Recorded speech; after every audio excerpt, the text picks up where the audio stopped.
Right now, a fire leaves one high school concession stand in shambles. We'll tell you where. Also, we take you to one of the Midwest's largest railroad shows right here in Madison. And we're following how people are freezing for a reason. Wisconsinites take on cold water to polar plunge in support of Special Olympics Wisconsin. That's all coming up on News 3 Now at 10. Good evening and thank you for joining us tonight. I'm Jalen Banks. Now, we've gotten quite a bit of snow as of late, and for a lot of people, it's not the most exciting thing when it comes to shoveling and driving conditions, but for a lot of young people, it's a winter wonderland. Now, you're looking at kiddos and their families out sledding at Elver Park on Madison's west side, enjoying the snow and having some fun. Now, I wasn't able to go out there and enjoy the day because I've been stuck in the office, but my good friend Blaze Keller, who's out on the weather patio, is enjoying some of that snow and having a tad bit of fun. Blaze, first off, how does it feel out there? We got a little bit of flurry action still going on outside the studio. We picked up about 4 inches outside the Channel 3000 studio. Most of southern Wisconsin picking up an additional, I would say, 2 to 5 inches of snow on top of what we had on Wednesday. So it's all being compacted down, and then it's not going to go anywhere because of the cold that's going to be moving on in and sticking around through at least most of next week. Here's some of those snowfall totals coming in from across southern Wisconsin, from 5.5 inches in Brooks and 5 inches in Ontario down to only 2 inches in Burton and 2.3 inches in Platteville. Muscadet, we were just shy of 2.5 at 2.4 inches of snow. We still have a little bit of flurry activity going on, but most of the more accumulating snow is off towards Fond du Lac. Maybe some of that lighter snow pushing into, say, parts of Beaver Dam, extreme northern parts of Dodge County. But as I said, that light flurry activity is still ongoing across not only Dane County, but I would say across much of the area. So we're looking at an additional, at this point, probably 1/4 to 1/2 inch of that light, fluffier snow. And then our remaining alert days, starting Sunday through Wednesday of next week, are for the cold. Wind chill values anywhere between 20 to 30 degrees below zero. And during the daytime hours, it's not going to feel much better. And as I mentioned, that goes through at least Wednesday morning. Tonight, we're hanging out in the teens underneath mostly cloudy skies with that light snow still possible, but I'd say it's going to be more flurries. We're going to track out more of that cold and maybe some more snow chances next week in the full forecast. Sounds good, Blaze. We'll see you in just a bit. And the city of Madison announced snow plowing efforts will continue through Saturday. Residents are asked to choose off-street parking options throughout the day to help with snow plowing operations.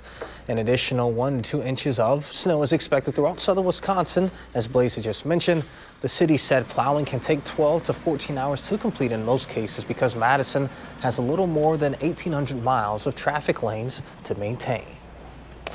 The Wisconsin Fishing Expo is coming to the Alliant Energy Center next weekend. The show runs starting on Friday from 1 to 8 p.m., Saturday from 9 a.m. to 7 p.m., and Sunday from 9 a.m. to 4 p.m.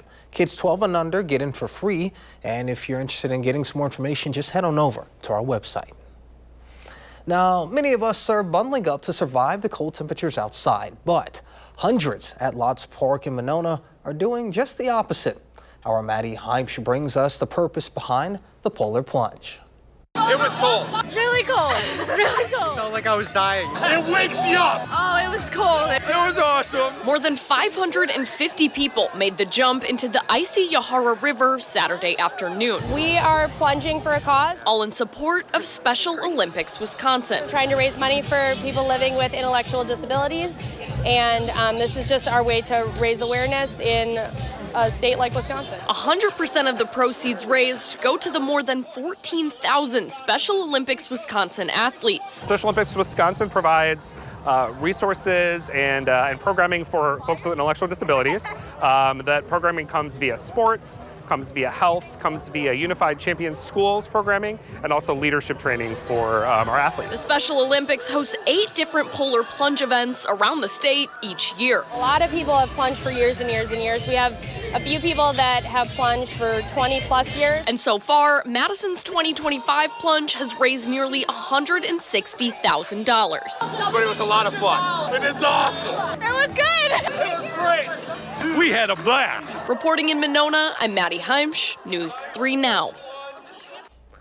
Maddie, thank you. Now, if you'd like to donate to Special Olympics Wisconsin or get involved with the Polar Plunge, you can visit specialolympicswisconsin.org/plunge. A wild duck collected in Milwaukee County died from the highly contagious avian flu, the DNR confirmed on Friday.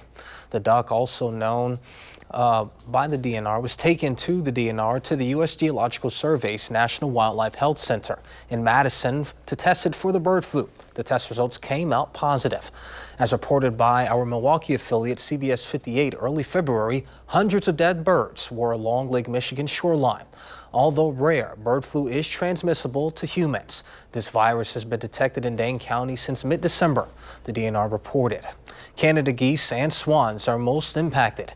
If you have bird flu concerns, head on over to our website for more information on how you can make a report. And Wyoming has identified its first case of the bird flu. Wyoming Department health officials say the older woman is the third confirmed hospitalization related to the H5N1 virus in the U.S. The woman is hospitalized in another state and has health conditions that raise her risk for severe illness. Officials believe the woman was exposed to the virus through a flock of infected poultry at her home. The CDC maintains the overall risk of bird flu to the public remains low. There have been nearly 70 confirmed infections of bird flu in the U.S., and all but 3 have had known exposures to animals. 1 person has died. And sources say thousands of federal probationary health workers in different health agencies, including the CDC and the National Institutes of Health, are expected to be pushed out by Friday. Workers are expected to be given a severance of 4 weeks' pay. About 1,300 workers for the CDC could lose their jobs. Employees there are calling this the, quote, Valentine's Day Massacre. The cuts are reportedly part about 5,200 across the Department of Health and Human Services, one day after Robert F. Kennedy Jr. was sworn in as secretary. Probationary workers typically have been employed for less than a year or 2 years in some cases and have fewer job protections and lack the right to appeal. Now to some more local news. No injuries were reported after a fire broke out at a stadium concession stand at Richland High School Saturday morning. Richland School District said in a Facebook post the fire occurred at 4 a.m. and appeared to be electrical in nature. The stand suffered significant damage, and the district is currently assessing the damage and determining the next steps for repairs. The Mount Horeb Police Department is warning residents of a scam call that occurred Friday. Mount Horeb PD said a resident had received a phone call claiming to be from the police department and they were asking for money.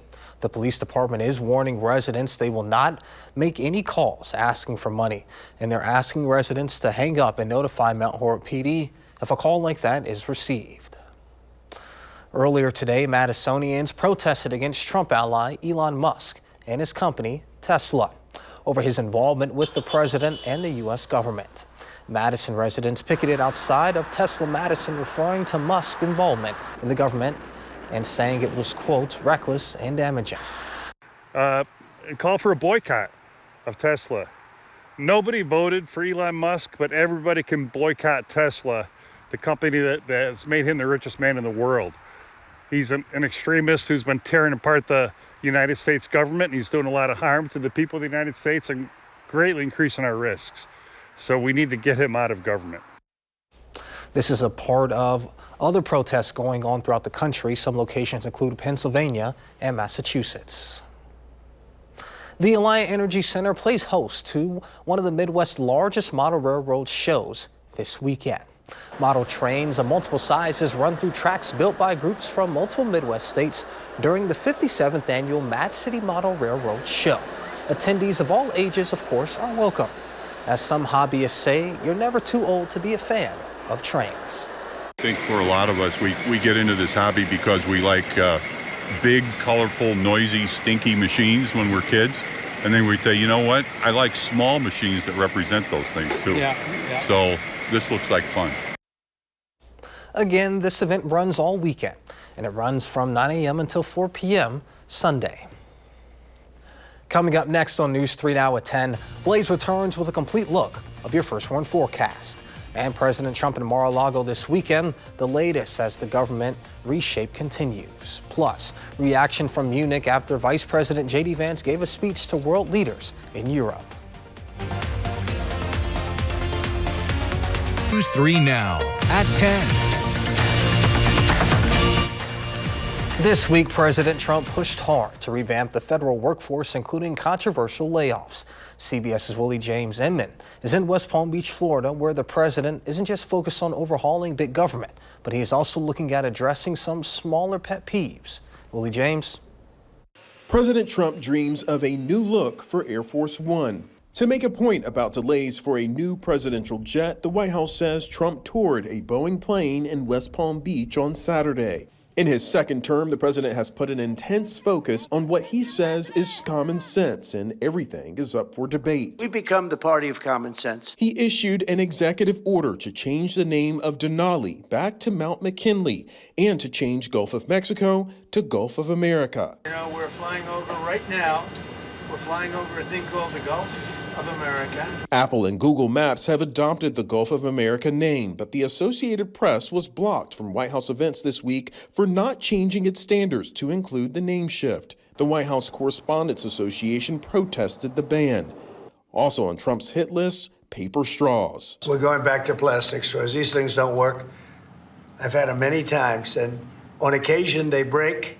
They explode. The executive order reverses a Biden administration plan to eliminate plastic straw purchases by the federal government.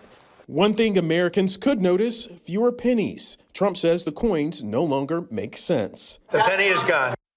And more change is reportedly on the way. That could include a major facelift for the iconic Rose Garden. Without getting into specifics, a spokesperson said that the White House has not received any tender, loving care and that the president was working to restore the people's house.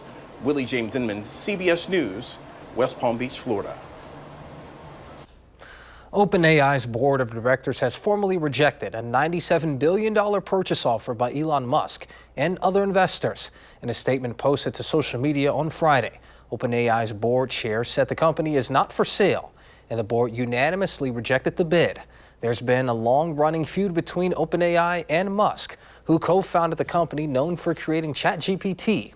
OpenAI started as a nonprofit research lab with a for-profit entity, but it plans to restructure in a way that can make fundraising easier and increase returns. Musk has criticized the plan as straying from OpenAI's nonprofit mission. Musk left the company back in 2018 after an unsuccessful bid to convince his fellow co-founders to let Tesla acquire it.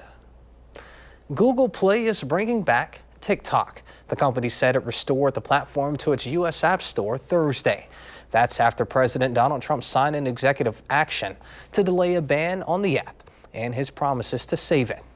The question of TikTok's future in the U.S. stems from a law signed last April by then President Biden, citing national security concerns. After that, the Supreme Court upheld the ban. Apple also restored TikTok to its App Store Thursday evening. This week, Vice President J.D. Vance stunned leaders in Europe, questioning whether their values warranted defense by the United States. Vance spoke in Munich, painting a picture of European politics infected by media censorship and political correctness. Here's CBS's Elizabeth Palmer. The vice president's speech was a broadside aimed at European leaders who just weren't expecting it, especially Germany's. It's not only hosting the conference, but will be heading into national elections next week. The address accused mainstream European politicians of failing to control immigration and then eroding free speech by muzzling far-right anti-immigration parties. The threat that I worry the most about vis-a-vis Europe is not Russia, it's not China, it's not any other external actor. And what I worry about is the threat from within. The chill in the room gave way to real anger. Germany's defense minister Boris Pistorius said comparing European governments to authoritarian regimes was just unacceptable. There has also been a furious reaction in the European media, too. The speech has been called vengeful, preachy, unkind, and above all, widening the rift between America and its allies and friends.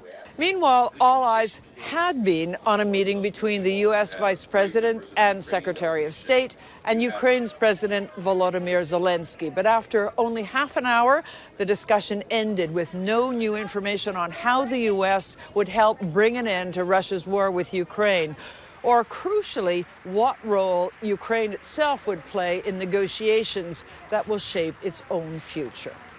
Elizabeth Palmer, CBS News, Munich.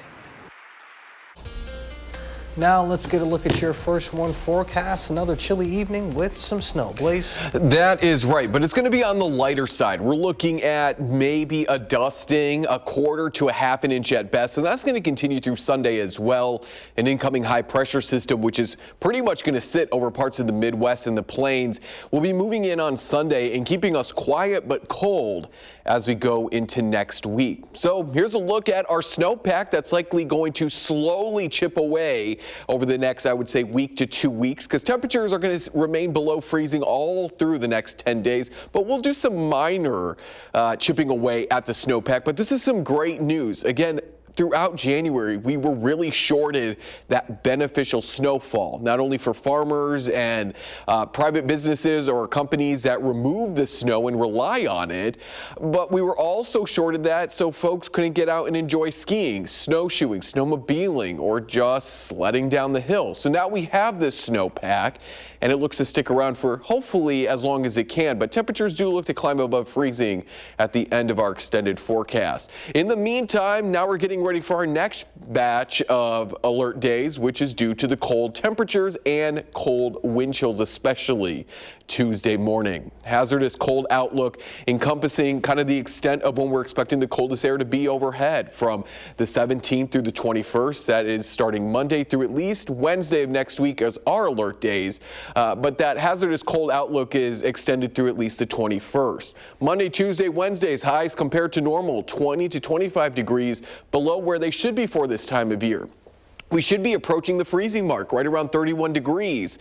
But instead, we're going to be in those single digits, not only Monday, but Tuesday as well. And Monday night into Tuesday is when our temperatures are going to be their coldest, and especially Tuesday morning. That's when our wind chill values anywhere between 30 to 35 degrees below zero for most of southern Wisconsin. So stay with News 3 now. We'll, of course, keep you updated. National Weather Service in Milwaukee and La Crosse likely going to be issuing some sort of cold weather alert. Again, those are replacing wind chill advisories or wind chill alerts starting later Monday for Tuesday.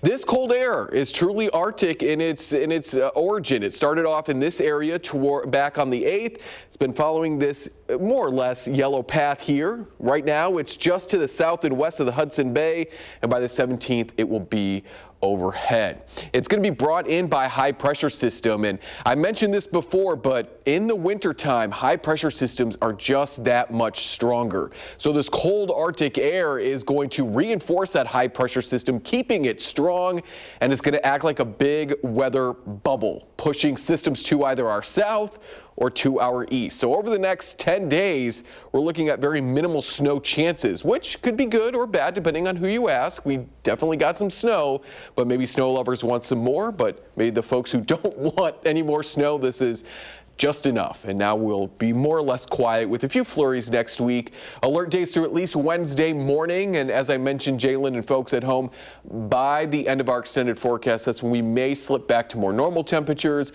into those low to mid 30s with a rain snow mix chance if this all holds true by not next Tuesday, but that following Tuesday. Time to bundle up. Time to bundle up for sure. All right, sounds good. Thank you, Blaze. Coming up in sports, Andrew has the highlights from the biggest Badger basketball game of the year. See if they could pull it off next on News 3 Now.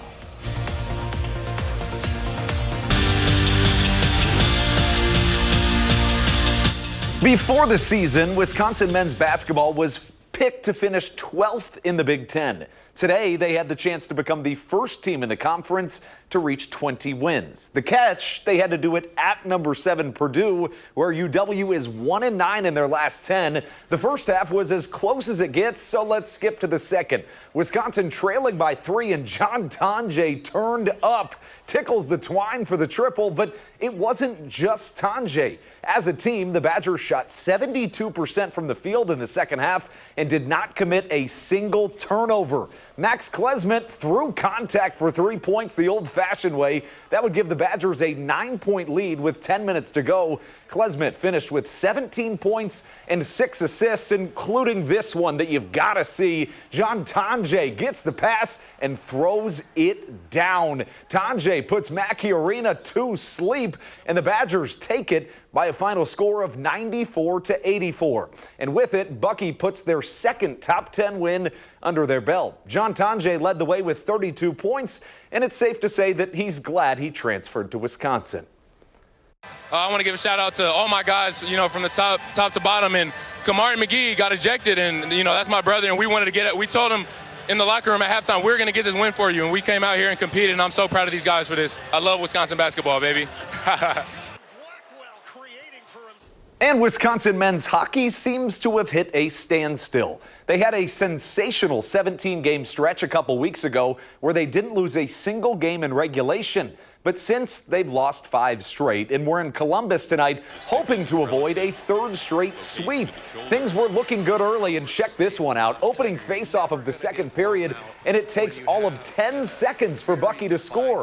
Rylan Mosley's 14th goal of the year is a beauty. You gotta see this one again. He bats it out of midair and into the net, and it helped this one be tied through 2 periods. But late in the third, the Buckeyes bucked back. Scoring late and adding another empty netter for good measure, the Badgers are swept again, 4-2 the final score.